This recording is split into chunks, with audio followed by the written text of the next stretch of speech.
আমি ছাদে আসার পরে কতক্ষণ হয়ে এখানে দাঁড়িয়েছিলাম আমার এই নীলকণ্ঠা ফুলের গাছটাকে দেখে।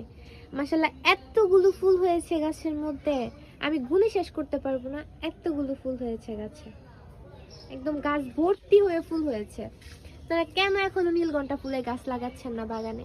কি সুন্দর, অনেক সুন্দর লাগছে দেখতে। হয়তো ভিডিওতে এতটা বোঝা যাচ্ছে না, বাট বাস্তবে অনেক বেশি সুন্দর লাগছে। একদম গাছ ভর্তি ফুল, এখানে অনেকগুলো গাছ আমি একসাথে রেখেছি, যার জন্য হয়তো গাছটা পুরোপুরি দেখাও যাচ্ছে না। আর এখানে আমার পদ্ম ফুলটার কলি এতটা বড় সাইজের হয়েছে, এটা কাবেরী পদ্ম, মাশাআল্লাহ কত বড় সাইজের কলি। এটা আমার নয়নতারার শেড। এটা হচ্ছে জবাটা, এই জবাটা সবার অনেক পছন্দের মাশাআল্লাহ। মানে আরেকটা কলি বের হচ্ছে কাবেরী পদ্মের। মানে আমার আরো অনেকগুলো জবা ফুলের গাছ আছে, তবে দেখা যায় না আসলে, একসাথে এতগুলো গাছ আমি রেখেছি যার জন্য সবগুলো গাছ আমি একসাথে দেখাতেও পারছি না। এই পাশে মাধবীলতা ফুলের গাছ আছে, এখানে আরো অনেকগুলো জবা ফুলের গাছ আছে। এই যে